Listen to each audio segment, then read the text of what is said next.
Hello बच्चों, कैसे हो आप सब। आशा करता हूँ कि आप सब अच्छे से होगे और तुम्हारी परीक्षा की तैयारी भी अच्छे से चल रही होगी। आज प्रथम शावधिक परीक्षा 2021-22 के मॉडल सेट 3 साइंस के 2 मॉडल सेट में पहले हल करवा चुका हूँ। आज मैं साइंस के मॉडल सेट 3 को लेकर के उपस्थित हुआ हूँ और व्याख्या सहित मैं मॉडल सेट 3 को आज हल करके बताऊंगा। तो तैयार हो जाओ बच्चों। ये है क्वेश्चन नंबर फर्स्ट। यदि आपतन कोण का मान 60 डिग्री है तो परावर्तन कोण का मान क्या होगा। तो जैसा कि तुम जानते हो कि आपतन कोण और परावर्तन कोण का मान बराबर होता है। ये प्रकाश के परावर्तन का दूसरा नियम है। तो यदि आपतन कोण 60 डिग्री है तो परावर्तन कोण भी 60 डिग्री होगा, चूँकि I बराबर R है ना। आपतन कोण बराबर परावर्तन कोण, तो इसलिए सही आंसर होगा सी। मुख्य अक्ष के समानांतर आने वाली किरणें दर्पण से परावर्तन के बाद जिस बिंदु पर मिलती है उस बिंदु को क्या कहते हैं। देखिए, दर्पण में जो भी किरणें समानांतर आती हैं, दर्पण से टकराती हैं और मुड़ने के बाद है ना, वो मुख्य अक्ष पर जिस बिंदु पर मिलती हैं उसको फोकस कहते हैं। इसलिए सही आंसर होगा ए। तीसरा प्रश्न है कि यदि वक्रता त्रिज्या 54 सेंटीमीटर है तो फोकस दूरी क्या होगी। तो जैसा कि बच्चों तुम जानते हो कि F बराबर R/2, फोकस दूरी जो है वक्रता त्रिज्या की आधी होती है। तो यहाँ पर R का मान जो है वक्रता त्रिज्या का मान 54 है, तो F बराबर 54/2 मतलब 27 है ना। 54 का आधा 27, इसलिए सही आंसर होगा बी। Question number 4। अवतल दर्पण के सामने किसी वस्तु को कहाँ पर रखा गया है जिससे उसके समान आकार का उल्टा प्रतिबिंब बनेगा। देखो बच्चों, अब अवतल दर्पण में 6 स्थितियाँ होती हैं। प्रतिबिंब बनने की जो घटना होती है उसकी 6 स्थिति होती है। तो कह रहा है कि कब जो है समान आकार का प्रतिबिंब बनेगा। तो समान आकार का जो है प्रतिबिंब कब बनता है, जब हम वक्रता केंद्र पर वस्तु को रखते हैं, C1 पर रखते हैं है ना। सॉरी, ये दर्पण है, लेंस नहीं है। तो ये दर्पण है, तो जब हम C पर रखेंगे तो प्रतिबिंब भी C पर ही उल्टा बनेगा, समान आकार का बनेगा। वक्रता केंद्र पर यदि वस्तु है तो प्रतिबिंब भी वक्रता केंद्र पर ही बनती है, उल्टा बनती है और समान आकार का बनती है। तो इसलिए ये क्वेश्चन नंबर 4 का सही आंसर होगा सी। वक्रता केंद्र पर यदि अवतल दर्पण के सामने वस्तु C पर है तो प्रतिबिंब C पर ही उल्टा बनेगा और समान आकार का बनेगा। समान आकार का वक्रता केंद्र पर ही बनता है, दूसरी जगह पर नहीं बनता, ये ध्यान रखना है। तो ये था क्वेश्चन नंबर 4 जिसका सही आंसर है सी।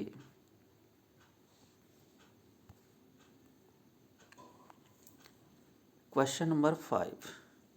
अवतल दर्पण का उपयोग निम्न में से किस वस्तु में किया जाता है। तो देखिए, इसमें ऑप्शन पर पहले विचार करते हैं। गाड़ी के साइड मिरर में जी नहीं, उत्तल दर्पण होता है। गाड़ी के हेडलाइट में, ये सही है, गाड़ी के हेडलाइट में अवतल दर्पण का ही प्रयोग किया जाता है। अपना चेहरा देखने के लिए, चेहरा तो हम लोग समतल दर्पण में देखते हैं, या दाढ़ी बनाने के लिए भी अवतल दर्पण का उपयोग होता है, लेकिन दाढ़ी यहाँ नहीं लिखा हुआ, गौर करने की बात है। चेहरा देखने के लिए हम लोग समतल दर्पण का प्रयोग करते हैं। और सूक्ष्मदर्शी में तो लेंस का प्रयोग होता है, इसलिए सही आंसर होगा बी। Question number 6। प्रकाश की किरणें एक माध्यम से दूसरे माध्यम में जाने पर अपने मुख्य पथ से विचलित हो जाती हैं, ये कौन सी घटना है। देखिए, किरण जब एक माध्यम से दूसरे माध्यम में जाती है, जैसे कि मान लेते हैं कि हवा से कांच में जाती है, हवा से पानी में जाती है ना, तो इस घटना को क्या कहते हैं। तो एक माध्यम से दूसरे माध्यम में जाने पर जब मुड़ती है तो इसको हम लोग अपवर्तन कहते हैं, रिफ्रैक्शन। इसलिए 6 का सही आंसर होगा बी। क्वेश्चन नंबर 7, निम्न में से किस पदार्थ में प्रकाश की चाल सबसे अधिक होगी? देखिए, प्रकाश की चाल जो है वो किस में सबसे अधिक होगी, है ना? तो इसमें है बर्फ, केरोसिन, वायु और हीरा। तो जैसा कि हम जानते हैं कि n बराबर अपवर्तनांक बराबर क्या होता है, निरपेक्ष या सापेक्ष अपवर्तनांक। जब हम लोग पढ़ते हैं तो निरपेक्ष अपवर्तनांक का सूत्र क्या होता है, n बराबर c/v, जहाँ पर c क्या है, निर्वात में प्रकाश की चाल जो कि नियत होती है 3 × 10⁸ मीटर पर सेकेंड। तो n और v में उल्टा संबंध है, v बराबर हो जाएगा c/n, है ना? n यहाँ अपवर्तनांक है, तो v जो है वो n पर निर्भर करेगा। v बराबर c/n, तो c तो नियतांक है, निश्चित है ना? तो v बराबर c/n, कहने का मतलब साफ है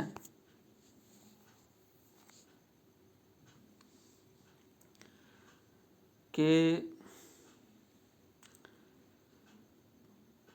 v जो है बराबर c/n, माने v और n में उल्टा संबंध है, व्युत्क्रम संबंध है। तो n यदि अधिक होगा तो उसमें v का मान कम होगा, है ना? वेलोसिटी जो है वो कम होगा। वही चीज़ इसमें पूछना है, चाह रहा है कि किस पदार्थ में प्रकाश की चाल सबसे अधिक होगी। तो हीरा है जैसे, तो हीरा का अपवर्तनांक सबसे अधिक होता है 2.42। तो जब सबसे अधिक है तो हमारा कहता है, सूत्र क्या कहता है, v बराबर c/n, है ना? n यहाँ अपवर्तनांक है, v चाल है, तो चाल और अपवर्तनांक में उल्टा संबंध है। यदि हीरा का अपवर्तनांक सबसे अधिक है तो उसमें चाल सबसे कम होगा, है ना? तो हीरा में चाल सबसे कम होगा क्योंकि वो सघन माध्यम है प्रकाश के लिए। केरोसिन है, इसमें सबसे कम अब हमको देखना होगा कि सबसे कम n किसका है, अपवर्तनांक किसका है। तो वायु का अपवर्तनांक जो है लगभग 1 होता है, इन सभी में सबसे कम है। केरोसिन का 1.33 होता है, सॉरी केरोसिन का 1.44, पानी का होता है 1.33, है ना? तो इसलिए सबसे कम जो है अपवर्तनांक वायु का होता है, 1, लगभग 1 होता है वायु का।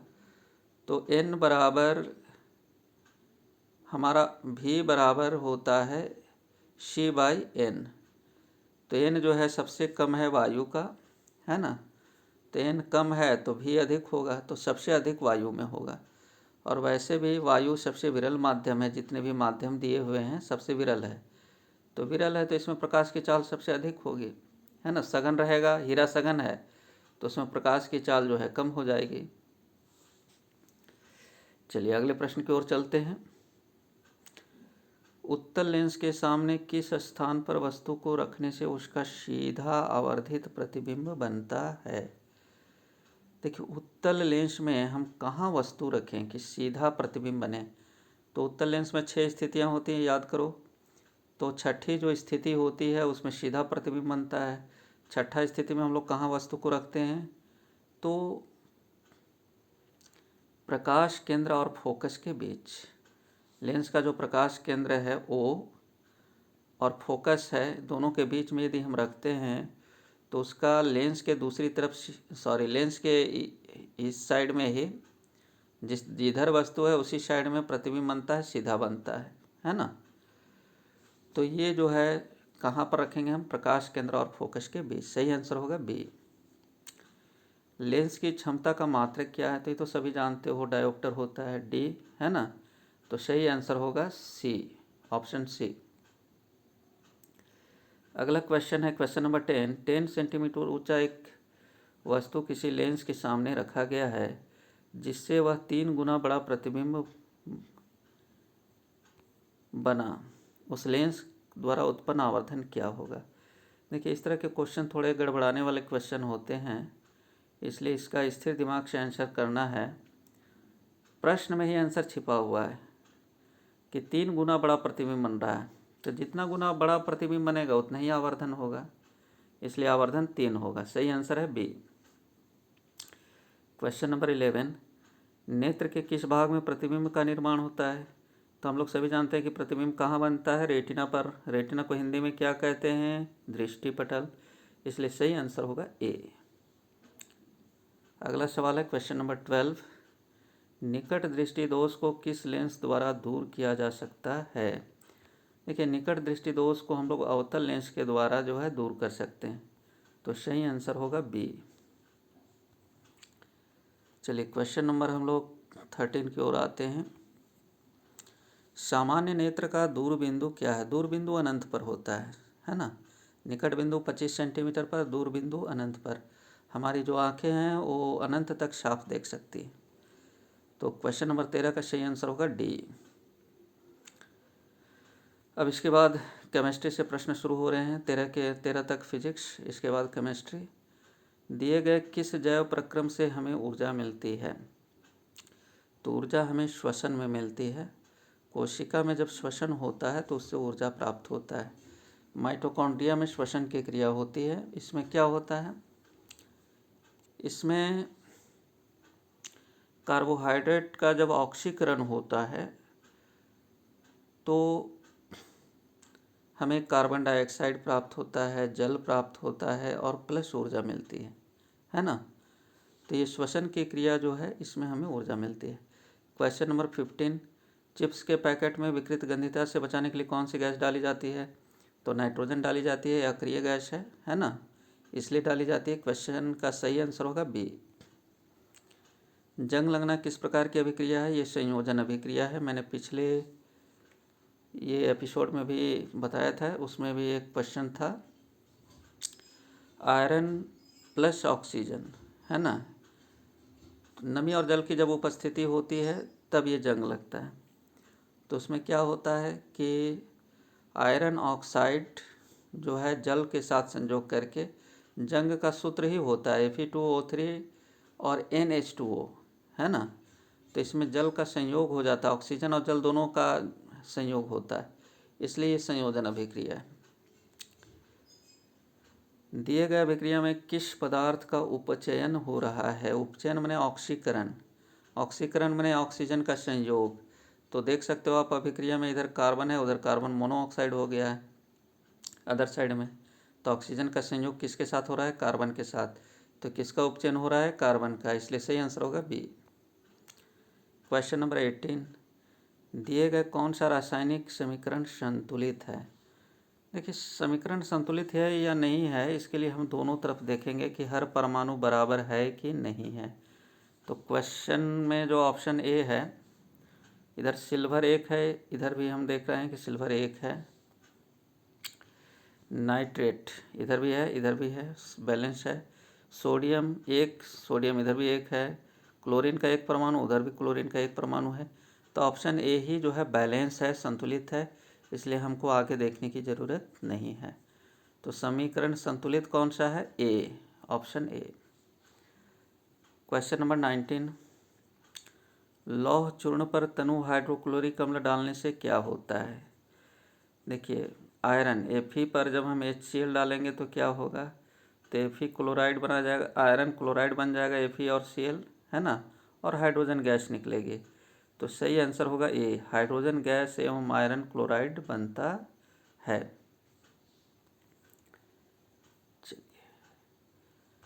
क्वेश्चन नंबर 20, दिए गए पदार्थ में कौन रंगीय सूचक की तरह व्यवहार करता है। मतलब जो रंग बदल करके बताता है, अम्ल है कि क्षार है। तो लौंग, ये तो गंधीय सूचक है, गंध से बताता है। वैनिला भी गंध से, प्याज भी गंध से। लिटमस जो है वो रंगीय सूचक है, रंग बदलता है। यदि नीला लिटमस पत्र को लाल कर दे तो हम जानते हैं कि अम्ल है, और लाल को नीला कर दे तो हम जानते हैं कि क्षार है। इसलिए रंग बदल कर कौन सूचना देता है, लिटमस। सही आंसर होगा बी। क्वेश्चन नंबर 21, हड्डियों को जोड़ने के लिए डॉक्टर किस लवण का प्रयोग करते हैं? तो पेरिस प्लास्टर का उपयोग करते हैं। पेरिस प्लास्टर का सही सूत्र इसमें कौन है? CaSO4 ½ ना, सही आंसर होगा सी। इसमें गड़बड़ाने के लिए जिप्सम का भी सूत्र दिया है ऑप्शन डी में, तो इसमें गड़बड़ाना नहीं है। Question number 22, plaster of Paris का सूत्र क्या है? रिपीटेड क्वेश्चन, सही आंसर होगा सी। CaSO4 ½ होता है ना, calcium sulphate hemihydrate. Question number 23, दिए गए समीकरण में कौन अभिक्रिया हो रही है? तो ये संयोजन अभिक्रिया है, हाइड्रोजन और ऑक्सीजन जुड़ करके जल बना रहा है, तो सही आंसर होगा ए, संयोजन अभिक्रिया। क्वेश्चन नंबर 24, खट्टे फल में कौन सा अम्ल पाया जाता है? खट्टे फल में जो है सिट्रिक अम्ल पाया जाता है, सही आंसर होगा बी। जितने भी संतरा हैं, टांभा हैं, नींबू हैं, उसमें सिट्रिक अम्ल पाया जाता है। क्वेश्चन नंबर 25, थोड़ा सा ये टिपिकल सवाल है, ध्यान से देखोगे। कोई विलयन अंडे के पीसे हुए कवच से अभिक्रिया कर एक गैस उत्पन्न करती है जो चूने के पानी को दूधिया कर देती है। इस विलयन में क्या होगा? देखो, कहता है कोई विलयन, उस विलयन को पहचानना है। अंडे के पीसे हुए कवच, तो अंडा का जो कवच होता है कैल्शियम कार्बोनेट होता है ना, कैल्शियम कार्बोनेट होता है अंडा का कवच, उसके साथ कोई विलयन अभिक्रिया कर रहा है, एक गैस उत्पन्न कर रहा है, तो निश्चित ही वो गैस CO2 होगा, क्योंकि वो चूना के पानी में डाल रहे हैं तो दूधिया हो जा रहा है, तो CO2 से ही जो है सो चूना पानी दूधिया होता है ना। तो CO2 गैस किसके साथ अभिक्रिया करके निकालेगा? तो देखो, कोई भी CaCO3 ये एक लवण है ना, ये अम्ल से अभिक्रिया करेगा HCl से, तो अम्ल यहाँ पर एक ही है HCl, तो अम्ल प्लस लवण ये दोनों अभिक्रिया करेगा तो CO2 गैस निकलेगा, है ना। लवण जो है, कोई भी लवण जब अम्ल से अभिक्रिया करता है तो कार्बन डाइऑक्साइड, जल, है ना, ये बनाता है CO2 और जल बनाता है H2O। तो इसमें जैसे ये अभिक्रिया जब होगी, है ना, HCl + CaCO3, तो क्या क्या बनेगा? CaCl2 लवण बन जाएगा पहली बात, प्लस कार्बन डाइऑक्साइड बनेगा, प्लस जल बनेगा। तो इसलिए इसमें सही आंसर होगा बी।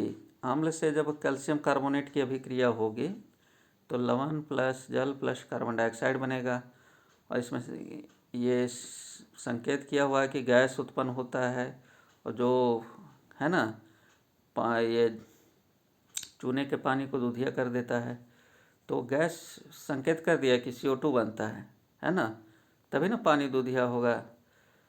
तो ये चूना का पानी दूधिया कौन करता है? CO2 gas. तो CO2 गैस कब उत्पन्न होगा? जब अम्ल से अभिक्रिया होगी कैल्शियम कार्बोनेट की, तब। सही आंसर होगा ऑप्शन बी। क्वेश्चन नंबर 26, कोई विलयन नीले लिटमस पत्र को लाल कर देता है, इसका pH संभवतः क्या होगा? नीला को लाल कर रहा है मतलब कि अम्ल है, और अम्ल का pH मान 7 से कम होता है। 7 से कम किसका है? 2, तो यह सही आंसर होगा सी। चलिए बढ़ते हैं हम अगले प्रश्न की ओर।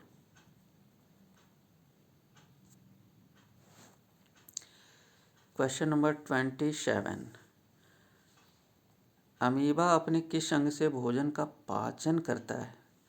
भोजन ग्रहण नहीं करता है, पाचन करता है। देखिए, केमिस्ट्री के क्वेश्चन समाप्त हो गए, बायोलॉजी के क्वेश्चन आ रहे हैं। तो अमीबा भोजन ग्रहण करता है कुटपाथ से, लेकिन पाचन होता है उसका खाद्य धानी में। खाद्य धानी में भोजन पैक हो जाता है, वहाँ पर एंजाइम निकलता है जो पचाता है, इसलिए खाद्य धानी का ही दूसरा नाम है खाद्य रिक्तिका, इसलिए सही आंसर होगा ऑप्शन डी। पाचन क्रिया में आमाशय में कौन सा प्रोटीन का पाचन करता है? देखो, पाचन क्रिया में आमाशय के दीवार से निकलता है पेप्सिन, है ना, जो प्रोटीन पचाता है, तो सही आंसर होगा सी। क्वेश्चन नंबर 29, निम्न में से किस जीव में प्राणी संभोजी पोषण होता है? प्राणी के समान भोजन कौन करता है पोषण? अमरबेल, ये तो परजीवी पौधा है जो दूसरे पौधे पर उगता है। कवक, तो ये भी दूसरे जीवों से जो है भोजन प्राप्त करता है। कवक जो है शैवाल के ऊपर निर्भर होता है। अमीबा, तो हाँ अमीबा ये सही आंसर होगा ऑप्शन सी। क्योंकि अमीबा जो है प्राणी संभोजी पोषण करता है, पहले कूटपाद से भोजन को ग्रहण करता है, फिर उसको खाद्य धानी में एंजाइम से पचाता है ना, फिर उस गंदगी को जो है उत्सर्जन करता है, खाद्य धानी ही जो है जा कर के फट जाता है। तो ये बिल्कुल प्राणी संभोजी पोषण है ना। सही आंसर होगा ऑप्शन सी। अगला प्रश्न है कि मानव हृदय में कितने कोष्ठ होते हैं, कितने चैम्बर होते हैं, तो 4 चैम्बर होते हैं। सही आंसर होगा डी। क्वेश्चन नंबर 31, निम्न में कौन भोजन के माध्यम को क्षारीय, प्रश्न गलत लिख दिया है, क्षारीय लिख दिया है, इसे सुधार कर पढ़ोगे, क्षारीय करता है। तो भोजन के वो क्षारीय कौन बनाता है, तो ये पीतरस बनाता है ना। अग्नाशय से जब पीतरस निकलता है तो भोजन क्षारीय हो जाता है। तो सही आंसर होगा डी। अगला प्रश्न है कि उत्सर्जन तंत्र की क्रियात्मक इकाई क्या है। देखो उत्सर्जन तंत्र जो है वृक्क होता है, वृक्क की इकाई क्या है, तो ये वृक्काणु है, जिसको कि हम नेफ्रॉन कहते हैं। नेफ्रॉन में ही जो है रक्त का फिल्ट्रेशन होता है। तो उत्सर्जन तंत्र जो है हमारा वो वृक्क है, और वृक्क का इकाई क्या है, वृक्काणु, नेफ्रॉन। क्वेश्चन नंबर 33, निम्न में से कौन वाष्पोत्सर्जन के द्वारा नहीं होता है। थोड़ा टिपिकल प्रश्न है, इस प्रश्न पर ध्यान दोगे। कौन सा काम वाष्पोत्सर्जन से नहीं होता है पौधों में, तो वाष्पोत्सर्जन से नहीं होता। इसका सही आंसर है डी, यह भोजन का संवहन करता है। क्योंकि भोजन का संवहन जो है वो वाष्पोत्सर्जन के द्वारा नहीं होता, बल्कि एटीपी अणुओं से ऊर्जा प्राप्त करता है वो, और उसी ऊर्जा से जो है भोजन का संवहन जो है फ्लोएम ऊतक करता है। फ्लोएम ऊतक जो है वो एटीपी से जो ऊर्जा मिलती है उसके द्वारा वो भोजन को आगे बढ़ाता है ना। तो कोशिका के अंदर जो एडिनोसिन ट्राइफॉस्फेट में जो ऊर्जा संचित रहती है, उसी ऊर्जा से ये ऊर्जा प्राप्त करके और भोजन को आगे बढ़ाता है ना। बाकी सब जो है वाष्पोत्सर्जन के कार्य हैं। गौर से देखो, जल के अवशेषण एवं जड़ से पत्तियों तक जल और खनिज लवण का संवहन ऊपरी मुखी गति में सहायक। तो वाष्पोत्सर्जन के कारण ही खिंचाव बल उत्पन्न होता है, जिससे पानी ऊपर चढ़ता है। पौधों में ताप का नियंत्रण करता है, ये भी सही है ना। वाष्पोत्सर्जन होता है तो जहाँ वाष्पोत्सर्जन में क्या होता है, 9th क्लास में पढ़ चुके हो कि ठंडक उत्पन्न होता है। जहाँ भी वाष्पोत्सर्जन होगा ठंडक उत्पन्न होगा। तो इसलिए वाष्पोत्सर्जन जब होता है तो ये पूरे पौधे की गर्मी को है ना निकाल लेता है, बाहर चला जाता है, तो इसलिए ताप नियमित करता है। यह जाइलम में जल की गति के लिए प्रेरक बल प्रदान करता है। तो जाइलम में जो पानी है इसी से चढ़ता है वाष्पोत्सर्जन से, क्योंकि ये खिंचाव बल उत्पन्न करता है ना। वाष्पोत्सर्जन जाइलम जो है एक पाइप की तरह है, इसमें यह खिंचाव बल उत्पन्न करता है। क्वेश्चन नंबर 34, निम्न में कौन एक लिंगी पौधा है। एक लिंगी वाला पौधा पपीता है। पपीता में नर और मादा अलग अलग होते हैं, है ना। तो सही आंसर होगा बी। इसके अलावा सरसों भी जो है वह एक लिंगी पौधा होता है ना।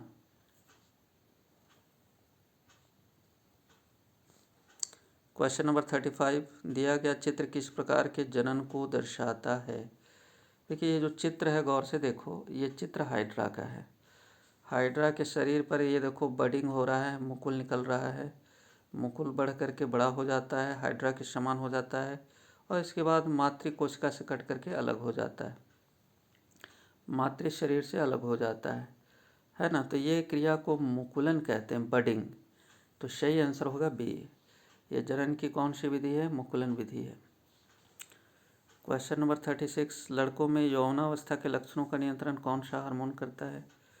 तो देखो लड़के जब प्यूबर्टी को प्राप्त करते हैं 13 वर्ष की उम्र में, तो टेस्टोस्टेरोन हार्मोन का स्राव होता है, और यही जो है यौनावस्था के लक्षण का नियंत्रण करता है। सही आंसर होगा ए। क्वेश्चन नंबर 37, निम्न में कौन मादा जनन तंत्र का भाग है। तो फीमेल रिप्रोडक्टिव सिस्टम का भाग कौन है, मूत्रवाहिनी नहीं, ये तो मूत्र तंत्र का भाग है। शुक्रवाहिनी ये तो पुरुषों में पाया जाता है ना, पुरुष जनन तंत्र का हिस्सा है, गर्भाशय, ये सही है। तो क्वेश्चन नंबर सी सही होगा। शुक्राशय भी नर में पाया जाता है, नर जनन तंत्र में। सही आंसर होगा सी। अब क्वेश्चन नंबर 38, हम जितने भी ऊर्जा का उपयोग करते हैं उनमें से अधिकांश पर सौर ऊर्जा से उत्पन्न होते हैं। निम्न में कौन सा ऊर्जा स्रोत अंततः सौर ऊर्जा से उत्पन्न नहीं है? देखो इसमें जितने भी ऑप्शन हैं, कौन सूर्य की एनर्जी से नहीं बना है ना? भूतापीय ऊर्जा, तो ये बना है। क्योंकि पृथ्वी के अंदर जो गर्मी है, पृथ्वी जब ब्रह्मांड की उत्पत्ति पढ़ोगे तो सूर्य से ही सभी ग्रहों की उत्पत्ति हुई है ना? तो इसलिए ये भूतापीय ऊर्जा जो है सूर्य की ही देन है। पवन ऊर्जा है ना, पृथ्वी पर जो हवा चलती है वो भी उच्च ताप और निम्न ताप के कारण होता है। तो निम्न दाब और उच्च दाब जो है ताप के कारण उत्पन्न होता है। सूर्य जो है ताप का डिफरेंस पैदा करता है, तो एक जगह निम्न दाब एक जगह उच्च ताप होता है, जिससे पवन चलता है। जैव मात्रा, लकड़ी है ना, ये सभी चीज़ों में जो कोयला है, तो ये सब सौर ऊर्जा ही उसमें समाहित है। क्योंकि पेड़ पौधा के दबने से बना है कोयला। अब पेड़ पौधों में जो ऊर्जा है वो प्रकाश संश्लेषण वाली ऊर्जा है, सूर्य की ही ऊर्जा है। तो जैव मात्रा यानी लकड़ी कोयला जो है उसमें भी सूर्य ऊर्जा है, नाभिकीय ऊर्जा। ये किसी भी तरह से जो है सूर्य से रिलेटेड नहीं है ना? क्योंकि नाभिकों के संलयन या विखंडन से इसमें ऊर्जा मिलती है ना? तो ये सही होगा, नाभिकीय ऊर्जा, है ना?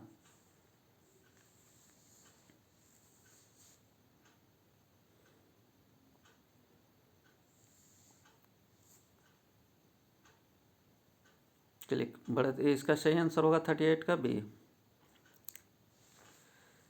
क्वेश्चन नंबर 39, निम्न में कौन नवीकरणीय ऊर्जा स्रोत है? नवीकरणीय ऊर्जा स्रोत मतलब कि जिसको हम पुनः प्राप्त कर सकते हैं, कितना भी खर्च कर लें ये हमें पुनः प्राप्त हो जाता है।